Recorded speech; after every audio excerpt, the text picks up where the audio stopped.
जब ये किताब पढ़ रहा था तो मेरा सबसे ज़्यादा इंटरेस्ट था वो अखाड़ों का रोमांच पढ़ने में, और नागाओं की जो रहस्यमयी दुनिया है जिसके बारे में आपने बताया है वो बहुत इंटरेस्टिंग है। तो मैं पहले अखाड़ों से शुरू करता हूँ कि ये जो अखाड़े हैं ये कब बने, क्या इनकी परंपराएं रही हैं, कितने अखाड़े होते हैं, बहुत सारे लोगों को ये नहीं पता है। अखाड़ों में किस तरीके के साधु होते हैं, सन्यासी क्या होते हैं, बैरागी क्या होते हैं, ये बहुत सारे लोग आते हैं। जैसे मैं देखता हूँ अखाड़े में कवरेज कर रहा हूँ, आएंगे देखेंगे तो सबको लगता है कि नागा बाबा दिख जाएं तो उनसे जो है आशीर्वाद ले लें, लेकिन उनको ये नहीं पता होता कि ये अखाड़ा है किस लिए, कौन है इसके महामंडलेश्वर, किस परंपरा से है। तो प्लीज थोड़ा सा इसको, अखाड़ों का जो रोमांच है, जो साधारण लोग हैं जो बहुत ज्ञान नहीं लेना चाहते उनके लिए मैं बताता हूं कि अखाड़ा शब्द जहां पे प्रशिक्षण दिया जाए, दरअसल कुश्तियों के भी अखाड़े होते हैं, जहां पर लोग गीत सिखाए जाते हैं उसके भी अखाड़े होते हैं। तो अखाड़ा वो है जहां पर शास्त्र शस्त्र सिखाया जाए। अब जब अखाड़ों की स्थापना कहां से होती है, इन अखाड़ों की, शंकराचार्य आदि गुरु शंकराचार्य ने जब ये देखा कि सनातन धर्म संकट में है तो उन्होंने ये तय किया कि हम एक ऐसे योद्धाओं को तैयार करेंगे जो शास्त्रों में भी पारंगत होंगे और शस्त्र में भी पारंगत होंगे। वो उन्होंने कहा भी कि हमारे सामने वेद हैं, हमारे सामने शास्त्र हैं और हमारी पीठ पर बाणों से सुसज्जित धनुष भी है। हमारे सामने जो आएगा उसे हम पहले शास्त्र से समझाने का प्रयास करेंगे और अगर नहीं समझेगा तो हम अपने बाणों से, शस्त्रों से उससे निपटेंगे। ये शंकराचार्य ने कहा और इस तरीके से उन्होंने दशनामी अखाड़ों की स्थापना की। दशनामी 10 नाम दिए उन्होंने, पुरी, अरण्य, वन, गिरी, ये सब नाम हैं जो बाबाओं के साथ लगते हैं। ये 10 नाम हैं और इन 10 नामों के साथ उन्होंने दशनामी साधुओं की परंपरा को शुरू कर दिया। के मुंशी साहब कहते हैं कि ये दशनामी जो अखाड़े जो यहां पर आए, और उन्होंने ये भी कहा कि सब कुछ त्याग कर आना है। बहुत सारे लोगों ने घर द्वार त्यागा, बहुत सारे लोगों ने अपनी सारी सुख सुविधाएं त्याग दी, बहुत सारे लोगों ने अपने वस्त्र तक त्याग दिए। और ऐसे साधुओं को आप देखें तो आपको लगेगा कि अरे ये तो अद्भुत हैं। के मुंशी कहते हैं कि ये जिम्नोसोफिस्ट हैं, ये नग्न दार्शनिक हैं, ये दार्शनिक योद्धा हैं, इनको कहा गया। पहले लोग निकल पड़ते थे, साधु लोग अपने, ये सब जो अखाड़े के साधु थे जिसमें नागा भी शामिल थे, जिसमें गेरुआ वस्त्रधारी भी शामिल थे, जिसमें श्वेत वस्त्रधारी भी शामिल थे, ये सब निकल पड़ते थे और अपने हाथ में शास्त्र भी लेते थे और शस्त्र भी लेते थे। जो राजा शास्त्र स्वीकार कर लेता था वो इनका दोस्त हो जाता था और जो शस्त्र स्वीकार करता था उसके साथ युद्ध किया जाता था। जब हम युद्ध कहते हैं तो बहुत सारे युद्ध इन साधुओं ने लड़े हैं जो अखाड़ों के हैं। बाद में शैव संप्रदाय के जो दशनामी अखाड़े थे वो 7 अखाड़े थे और इन अखाड़ों के आप जाएंगे, आप देखेंगे अखाड़ा मार्ग में जब यहाँ आएंगे और देखेंगे तो दशनामी अखाड़ों के अपने जूना है, आनंद है, अटल है, महानिर्वाणी है, ये अखाड़े हैं तो जो शैव संप्रदाय के हैं। बाद में इसमें वैष्णव अखाड़े भी जुड़ गए जो कि रामानंद संप्रदाय से हैं, निम्बार्क संप्रदाय से हैं, रामानुज संप्रदाय से हैं। तो इन लोगों ने वैष्णव संप्रदाय के अखाड़े आ गए और 3 अखाड़े हुए। बाद में उदासीन, यानी हम साधना से अपने आसन को ऊपर कर लें, हम साधना से ऊपर हो जाएं। उदासीन का मतलब ये नहीं है न्यूट्रल, नो, न्यूट्रल नहीं है ये उदासीन। ये कहते हैं कि हम योग साधना से ऊपर जाएंगे। यहाँ पर गुरु नानक देव शामिल हो रहे हैं, यहाँ पर सिख संप्रदाय के लोग भी शामिल हो रहे हैं जो गुरु परंपरा के हैं। तो उदासीन को लेकर उदासीन अखाड़े भी स्थापित हो गए जो 3 अखाड़े हुए। अब होता यह था कि ये जो हमने आपको गिना दिए 13 अखाड़े, दरअसल ये हुआ कि पहले इन अखाड़ों के बीच में बहुत सारे युद्ध हुए अपने वर्चस्व की लड़ाई के लिए आपस में, कि हम पहले स्नान करेंगे, हम आगे चलेंगे, हमारा पहले प्रवेश होगा। तो ये अंग्रेजों के काल तक चला आया, मुगल काल से शुरू हुआ। और अंग्रेज ये भी है कि बैरागी और नागा साधु आपस में लड़े तो उस समय जहांगीर मौजूद है, अकबरनामा में इसका चित्र बनाया गया है कि साधु आपस में लड़ रहे हैं। तो ये हुआ, लेकिन 1954 के कुंभ में अखाड़ा परिषद की स्थापना हो गई और ये तय हुआ कि अब जो कुछ तय होगा वो अखाड़ा परिषद से ही तय होगा। तो 1954 में जब अखाड़ा परिषद बनी तो उसने 13 अखाड़ों को मान्यता प्रदान की। लेकिन इसके अलावा भी अखाड़े बनते रहे। किन्नर अखाड़ा बना जो कि 2013 में, तो वो शामिल हो गया, जूना अखाड़े के साथ चला गया। परी अखाड़ा भी बना, जिसे अखाड़ा परिषद ने, जो महिलाओं का अखाड़ा था उसे अखाड़ा परिषद ने मान्यता नहीं दी। नागपंथियों का अपना, गोरखनाथ नागपंथियों का अपना अखाड़ा बना जिसे अभी मान्यता नहीं मिली है। इसी तरीके से वाल्मीकि अखाड़ा है जिसे अभी मान्यता नहीं मिली है। बहुत सारे अखाड़े इस तरीके से अपने अस्तित्व को लाते चले गए। मैंने पहले ही कहा, अखाड़ा माने है जहां पर प्रशिक्षण दिया जा रहा हो, जहां विचारधारा का प्रशिक्षण हो, जहां शास्त्र का प्रशिक्षण हो, जहां शस्त्र का प्रशिक्षण हो, तो वैसी जगहों पर यह काम होता चला आया है। लेकिन अभी 13 अखाड़े हैं जो कि अपने अस्तित्व को बनाए हुए हैं, और इन अखाड़ों को अब अखाड़ा परिषद का माना जाता है कि कौन सा अखाड़ा पहले स्नान करेगा ये तय है, उसके बाद कौन होगा, उसके बाद कौन होगा, और उसके बाद कौन होगा। अखाड़ों का अपना वैभव है। अखाड़े जब प्रवेश करते हैं तो उसे पेशवाई पहले कहा जाता था, अब छावनी प्रवेश कह रहे हैं।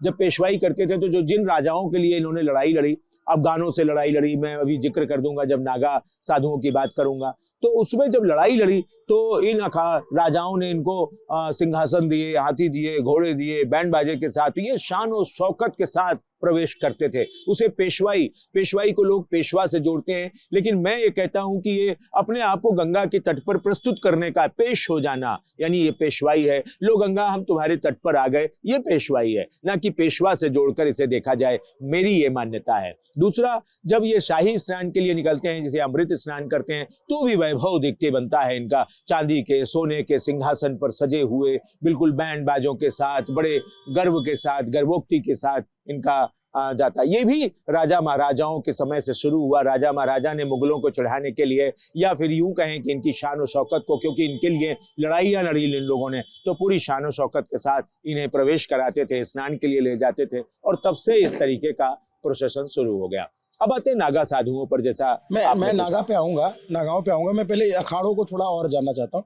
जैसे आप तो जब पहला अमृत स्नान हुआ मकर संक्रांति पे, तो आप कमेंट्री भी कर रहे थे, जहां आकाशवाणी के लिए कमेंट्री कर रहे थे। हाँ। तो फिर क्या नजारा था, वो क्या दृश्य? दरअसल मैं जहां से कमेंट्री कर रहा था, मचान के ऊपर से वो अखाड़ा मार्ग था। अच्छा। और मैं जब देख रहा था तो दरअसल जो मैंने पहले कहा कि हमारी जो संस्कृतियां होती हैं वो गतिशील होती हैं, तो इन अखाड़ों में भी इस गतिशीलता को, अपने डायनेमिज्म को देखा कि ये अखाड़ों में क्या परिवर्तन दिखाई दे रहा है। एक साधु महात्मा ने अपने सिंहासन को दिल के आकार का बना रखा था, बड़ा सा लाल रंग का दिल बना हुआ था। वैलेंटाइन तो नहीं था, लेकिन वो दिल बना हुआ था। ये कहा जा सकता है कि वो पूरी दुनिया को अपने दिल में समा लेना चाहते होंगे, या ये बताना चाहते हो कि देखो सनातन का दिल बहुत बड़ा है, या फिर ये कहना चाहते हो क्योंकि हम दूर थे, हम बाबा से पूछ नहीं पा रहे थे, लेकिन हमने जो सोचा कि ये सनातन धर्म का दिल है क्या, ये बाबा का एक तरीके से कहा जाए अपने अनुयायियों के प्रति प्रेम है क्या, या फिर ये दुनिया को हम प्रेम की निगाहों से देखना चाहते हैं। तो इस तरीके का इनोवेशन उन्होंने किया। पहली बार मुझे दिखाई दिया कि अखाड़े में किसी बाबा साधु ने अपने जो रथ था उसको दिल के आकार का पीछे दिल बनाया। एक साधु महात्मा थे जिन्होंने इनोवेशन किया कि कमल के फूल पर पूरा सिंहासन जो था उनका कमल के फूल का बना हुआ था, उस पर वो विराजमान थे। ढेर सारे साधुओं ने पर्यावरण संदेश देने का भी प्रयास किया। तो ये बहुत बड़ा बदलाव मुझे वहां दिखाई दे रहा था। और सबसे बड़ा बदलाव दिखाई दे रहा था कि साधु संत जो थे, जब बाबा की फोटो कोई खींच रहा था तो एक साधु ने लिया कैमरा और उसके साथ सेल्फी खींच लिया। ये बदलाव है। अब वो बदलाव है कि हाथ में बाबा ने अपने कैमरा लिया और कहा आ जाओ सब लोग। हाथ दिखाई दे रहा था, मैंने दूर से देखा कि उन्होंने अपने हाथ से सेल्फी लिया, उसका कैमरा वापस किया। वो भक्त जैसे लगा उसको पूरी दुनिया मिल गई, उसे पूरा उसका आना सफल हो गया। बाबा ने खुद मोबाइल लिया। वो जब मोबाइल लिया तो उसने उसको मोबाइल को माथे लगा लिया कि अरे ये तो बाबा के हाथ से आ गया। तो गजब है ये दृश्य जो मैंने देखा। ये जोश है लोगों का। और बाबा समय के बदलाव के साथ हमारे साधु और संत अपनी संस्कृतियों को किस तरीके से प्रस्तुत कर रहे हैं। जब हम कहते हैं कि पूरी दुनिया में भारतीय संस्कृति कुलाचे भर रही है तो गलत नहीं है। अच्छा, जब ये अखाड़े स्नान के लिए जाते हैं तो सबसे आगे नागा रहते हैं। देखिए, हाँ, सबसे आगे होता क्या है ना कि सबसे आगे महानिर्वाणी और अटल अखाड़ा चलते हैं, उनके नागा साधु होते हैं। दरअसल इन्हें गंगा पुत्र कहा जाता है और ये गंगा की गोद में सबसे पहले ये माना जाता है, ऐसा माना जाता है। मैं दो चीजें बता दूंगा। जब गुजरते हैं तो इनके पैर के नीचे की रेत लोग उठा लेते हैं। अच्छा, हाँ। और मैंने जब महिलाओं से पूछा तो उन्होंने कहा कि हम इसे कपड़े में बांधकर या इसकी ताबीज बनाकर बच्चों को पहना देंगे तो उन्हें डर नहीं लगेगा, उनका स्वास्थ्य अच्छा रहेगा, उन्हें ज्ञान मिलेगा। तो ये देखिए कि ये संस्कृति है। और यही धारणा जब हम वहां खड़े होते हैं तो हमने देखा है कि सारे लोग पहुंच जाते हैं। 3:52 पर शुभ मुहूर्त आएगा। मुझे याद है कि शायद 2001 में यही टाइम था कि 3:52 पर आएगा। हम सब लोग, पत्रकार लोग, सारे लोग खड़े हुए थे और बैंड बाजों में ध्वनियां बजाई जा रही थी। गंगा मैया तो का पियरी चढ़ोबे, और बैंड बाजे धुन बजा रहे हैं और माल्यार्पण चल रहा है।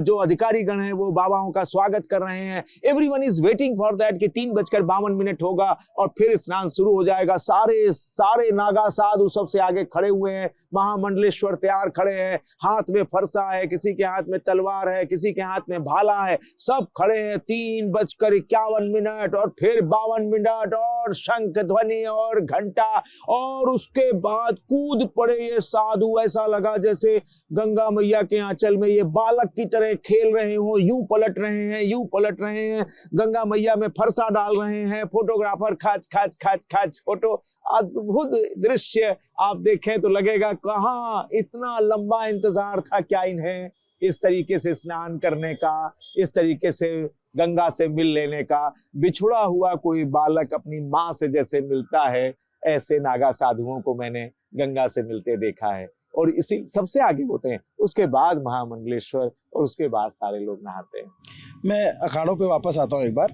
तो जो 13 अखाड़े, मैं उनका नाम लिख दे देता हूँ जो आपने शैव परंपरा के अखाड़े हैं। वो आवाहन अखाड़ा, अटल अखाड़ा, महानिर्वाणी अखाड़ा, आनंद अखाड़ा, पंचायती अखाड़ा निरंजनी, अग्नि अखाड़ा और जूना अखाड़ा जो सबसे बड़ा अखाड़ा माना जाता है। और जो वैष्णव सन्यासियों के अखाड़े हैं वो दिगंबर अणी अखाड़ा, इसके अलावा जो है निर्वाणी अखाड़ा, निर्मोही अखाड़ा, और जो सर ने शुरू में जिक्र किया उदासीन का, तो उदासीन में आते हैं बड़ा उदासीन, नया उदासीन, इनको छोटा उदासीन भी कहते हैं, और एक निर्मल अखाड़ा है जिसमें। निर्मल अखाड़े की कहानी ऐसी है कि गुरु गोविंद साहब ने क्या किया कि अपने 5 लोगों को भेजा बनारसी और कहा कि आप वहां से ज्ञान लेकर आओ। जब वो ज्ञान लेकर आए ना, तो उन्होंने कहा, पूरा पुराण और उसका अध्ययन करके लौटे, तो उन्होंने कहा कि अब तुम तन से, मन से, मस्तिष्क से निर्मल हो गए हो, स्वच्छ हो गए हो, इसलिए निर्मल अखाड़े की स्थापना। तो देखिए अखाड़ों के पीछे का जो ध्येय है ना, वो अद्भुत है। हर अखाड़े के अपने देवता हैं, हर अखाड़े के अपने चिन्ह हैं, हर अखाड़े के अपना ध्वज है। और कहते हैं ना, जब अखाड़ों की जहां अखाड़े इकट्ठे होते हैं वहां पर उनके ध्वज ताना जाता है और उसकी तनी तन जाती है। जो डोरी होती है चारों तरफ बंधी होती है, 4 तनियां होती हैं, जो तनी तन जाती है तो अखाड़े का कानून लागू हो जाता है। अखाड़े के कानून की बड़ी व्यवस्था है, न्याय व्यवस्था है, इनकी जाजिम कहा जाता है उसे। अखाड़ों की अपनी भाषा है। ये अगर जब जो लहसुन को ये पता लोंग कहेंगे, हाँ, और पनिया राम कहेंगे, और इस तरीके से बहुत सारी भाषा, भस्मी आटे को कहेंगे, इस तरीके से बहुत सारे शब्दों का भी गठन किया करते हैं ये अखाड़े। मैं इसी पे, ये बहुत इंटरेस्टिंग बात बताई आपने। तो इसमें आपने बताया कि अखाड़ों की अपनी सरकार होती है, अपनी न्याय व्यवस्था। हाँ बिल्कुल, कोतवाल है उसमें, हाँ। कोतवाल है उसमें। तो मैं इसी पे आ रहा हूँ कि ये जो आपने बताया कि इनमें पद होते हैं, हाँ, और 17 लोगों की कैबिनेट गठन की जाती हाँ। है। उसमें श्री महंत थानापति, 4 सचिव, 4 रमता पंच, हाँ। 4 श्री महंत, 4 अष्ट कौशल महंत, 1 सभापति, और यही कैबिनेट होती है। हाँ। तो ये कैबिनेट क्या करती है? दरअसल क्या होता है ना कि ये सारे जो अखाड़े के अंदर की संरचनाएं हैं, जो अखाड़े के अंदर निर्णय लिए जाने हैं, यही कैबिनेट निर्णय लेती है। और ये भी बता दें, कोई आदमी अगर इन निर्णयों के खिलाफ चला जाता है, किसी बड़े का अपमान कर देता है या नियम कानून को नहीं मानता है, तो उसके खिलाफ भी न्याय व्यवस्था निर्णय देती है। उसे जानते क्या कहता है? चिलम साफी। चिलम साफी की सजा, यानी चिलम बंद कर दो और साफा नहीं बांध सकते। साफा अपने अखाड़े का बहुत खास होता है। अच्छा। तो चिलम साफी की सजा मिल जाती है, यानी अब चिलम बंद और साफा बंद, तो चिलम साफी की सजा मिल गई। या फिर ये कहा जाता है कि जाओ 1008 बार डुबकी लगा के आओ, 108 बार डुबकी लगा के आओ, या इस तरीके की सजाएं सुनाई जाती हैं साधुओं को। मतलब अगर 2 साधुओं में मान लीजिए आपस में कुछ विवाद हुआ है, उन्होंने कुछ गलती की, तो वो पुलिस के पास नहीं जाएंगे। नहीं, जाजिम व्यवस्था बनी हुई है, न्याय व्यवस्था बनी हुई है। अखाड़े की बात अखाड़े के भीतर ही निपटाई जाएगी, बाहर नहीं जाती। अच्छा, और इसमें आपने लिखा है कि कोतवाल का पद बड़ा महत्वपूर्ण होता है। हाँ बिल्कुल, कोतवाल के हाथ में आपको चांदी का मुठ दिखाई देगा। अगर आप अखाड़े में गए, हाँ, और आपको दंड लिया हुआ चांदी का मुठ दिख रहा है तो कोतवाल है। कोतवाल के बिना पर नहीं हिलेगा अखाड़े के अंदर। एक मैं आज मतलब मैं जूना अखाड़े में बैठा तो मेरे बहुत इंटरेस्टिंग तस्वीर देखी। मैं जाता हूँ अखाड़ों में, जाके बैठ जाता हूँ इत्मीनान से, देखता रहता हूँ कौन साधु क्या आ रहे हैं। कई बार होता है कि आप वर्चुअली कैमरे में बहुत कुछ नहीं कैद कर पाते हैं, लेकिन आप बैठेंगे तो आपको बड़ी चीजें पता है। तो दो साधु बैठे हुए थे, तो एक चिलम फूंक रहे थे, तो दूसरे, तो उनके पीछे से गुरुजी आ गए, तो सट से वो चिलम दूसरे वाले पकड़ा दिए। हाँ, और दूसरे वाले कांपने लग गए कि अरे यार ये हमको काहे दे दिए तुम जो है। हाँ, ये बड़ी बड़ी परंपरा है, अगर फसौबू का इस तरह- फसौबू का। हाँ। हाँ, अरे तो वो पूछो बात मत। में कि यार तुम जो है गुरुजी आए तो तुम हमको चिलम पकड़ा दिए, हाँ, अभी तक तो तुम फूंक रहे थे। तो उसने कहा कि अरे मैं तो बहुत डरता हूँ, मैं तो कांपता हूँ, ये वो। मैं उसको फिर अपने मोबाइल में भी रिकॉर्ड किया, तो बड़ा अच्छा। तो इस तरीके की वहाँ पे व्यवस्था है, व्यवस्था है। तो ये एक चीज आपने बताया कि इसमें शंभू, भंडारी, कोठारी ये सब लोग होते हैं, ये क्या करते हैं? सबके अपने अपने काम है। कोठारी है जो कि जो गोदाम है उसका रक्षा करेगा, या अर्थव्यवस्था देखेगा। देखिए, काम बांट दिए जाते हैं जिनके पास भी है। कोई खानसामा जो खाने का मामला संभालेगा, कोई रोकड़ा संभालेगा, कोई पूरा जो इनका जो कोठ मतलब कोठारी कहा जाएगा, जिसमें सारा इनका सामान रखा है, साजो सामान रखा है, इसका भी रखेगा। बैठक बनाई जाती है जहाँ पर सबसे, उसको मुखड़ा कहते हैं, जो कि सबसे पहले जहाँ पर आप जाकर बैठते हैं वो मुखड़ा कहलाता है। तो बहुत सारी चीजें, इनकी व्यवस्थाएं बहुत सारी पालन होते हैं। ये पद हो गए जो अखाड़ों में। हाँ। फिर जो महामंडलेश्वर, आचार्य महामंडलेश्वर, ये शब्द होते हैं, टर्म आते हैं। आजकल के बहुत सारे लोग नहीं जानते हैं कि ये क्या होते हैं। जैसे किसी के आगे लिखा रहता है श्री श्री 1008 महामंडलेश्वर, श्री श्री 1008 आचार्य महामंडलेश्वर, श्री श्री 108 महामंडलेश्वर, ये हम पढ़ते हैं। ये देखिए, सब पदवियां हैं। जैसे हमारे यहाँ डिग्री होती है कि पीएचडी कर लिया, डीफिल कर लिया, डीलिट कर लिया, वैसे इनके यहाँ की भी पदवियां हैं ये सब। और ये पदवी मिलती हैं आपके सीनियरिटी के हिसाब से। सीनियरिटी के हिसाब से अगर आपका अच्छा व्यवहार है, आपका ज्ञान अच्छा है, आप ज्ञान की, देखिए साधु जो होते हैं ना, वो 4 प्रकार के बताए गए। एक है कुटीचक, जो कि जंगल में कुटिया बनाकर रहते हैं। एक है बहुधक, जो घूमता रहेगा और भिक्षा मांगता रहेगा। एक है हंस, जो कि ज्ञानी होगा, थोड़ा ज्ञान की बातें करेगा। और एक, जब आप बहुत ज्ञान प्राप्त कर लेते हैं तो परमहंस हो जाते हैं। इसी तरीके से इसमें भी ये कहा जाता है कि मंडलेश्वर है, महामंडलेश्वर है, आचार्य महामंडलेश्वर है। जब आचार्य महामंडलेश्वर का बहुत ये वो होता है, मानदान होता है, क्योंकि वही होते हैं जो कि जो दीक्षा होती है, अंतिम जो विजया हवन कराया जाता है जब नागा साधुओं का, तो आचार्य महामंडलेश्वर। पहले शंकराचार्य कराते थे, लेकिन अब आचार्य महामंडलेश्वर कराते हैं। जैसे जूना अखाड़ा के अवधेशानंद जी आचार्य महामंडलेश्वर, अखाड़ा के कैलाशानंद जी, इस तरीके से। बिल्कुल। तो ये उसमें सब पोस्ट, अगर मैं आज की जेन जी की भाषा में कहूँ तो पोस्ट में ये सबसे ऊपर है। ये हिरार्की है पूरी। अब अच्छा, ये भी नहीं है, अखाड़ों में ये थोड़ा सा डेविएशन भी होता है, परिवर्तन भी होता है। अच्छा। तो अखाड़े में, लेकिन बहुत सारे, जैसे शैव अखाड़े के अपने हिरार्की है, उदासीन अखाड़े की अपनी हिरार्की है, और वैष्णव अखाड़े की अपनी है। अच्छा। और नहीं मिलता है कोई तो बनाते भी नहीं है। अच्छा, ऐसा भी है? हाँ, बिल्कुल। अगर उस काबिल व्यक्ति नहीं है तो नहीं है। अब देखिए, अटल अखाड़े में आज साधु कम होते जा रहे हैं। क्यों कम होते जा रहे हैं? क्योंकि वहां पर नियम कठिन है। जैसे जब आप साधु बनते हैं तो 4 बार पूछा जाता है कि भाई लौटना हो तो लौट जाओ, लौटना है तो लौट जाओ। लेकिन अटल अखाड़े में नियम करके आओ, फिर लौटने नहीं देंगे। इसलिए वहां पर बहुत कम लोग साधु होते हैं। नियम के पक्के अगर कहा जाए तो वो बहुत वो हैं अटल अखाड़े के। अच्छा। और ये आपने बताया कि इनकी कूट भाषा होती है। हाँ। कि ये जो है आटा को भस्मी कहते हैं, दाल को पनियाराम कहते हैं, हाँ। लहसुन को पाताल लौंग कहते हैं, नमक को रामरस कहते हैं, हाँ। मिर्च को लंकाराम कहते हैं, हाँ। प्याज मिर्च को लंकाराम। जब मैंने पूछा तो कहते क्या है, आप लोग इलाहाबाद के हैं, कहते नहीं है कि अबे मिर्चा खा लिया लंका लग गई तो लंकाराम नाम रख दिया। तो ये इनका अपना कूट भाषा है। ये इसी भाषा में बात भी करते हैं। और यही नहीं, इनकी और भी भाषा है जो ये बताते नहीं है, जिनके बहुत सारे कोड वर्ड है जो ये बताते नहीं है। देखिए, इलाहाबाद तो कोड वर्ड में बात करने वाला शहर रहा है। बहुत सारी भाषाएं हैं। अय्यापुर में बहुत सारी भाषाएं चलती हैं। जैसे हम लोग ने किचाइन शब्द दिया, सलोथर शब्द दिया, हाँ, पीहो रजा दिया। तो ये बहुत सारे ऐसे शब्द हैं जो इलाहाबाद में चलते हैं, और हम लोग इलाहाबादी बोलते भी हैं उसे। लेकिन यहाँ जब अब नाविकों की अपनी भाषा है यहाँ पर। अब एक नाविक से आपने कहा कि भाई 50 रुपए में हमें संगम ले चलोगे क्या? तो बोला नहीं, 100 लेंगे। तो आप दूसरे नाविक के पास जाएंगे तो वो अपना अंगड़ाई लेके कहेगा बुध की नल नए। अब आपको पता ही नहीं चला कि ससुरा वो कहा क्या उसने।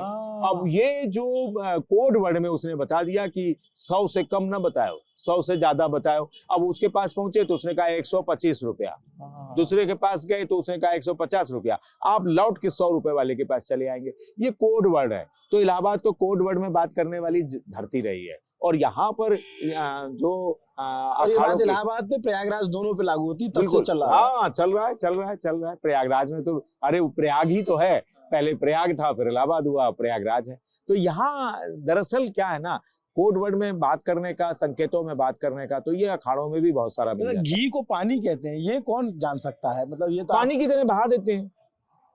और रोटी को रोटी राम कहते हैं, तो क्या रोटी राम तो, लेकिन भोजन करने चलने को कहते हैं हरियर। हरियर चल रहे हैं क्या? हरियर महाराज, हरियर यानी चले, खाना लग गया।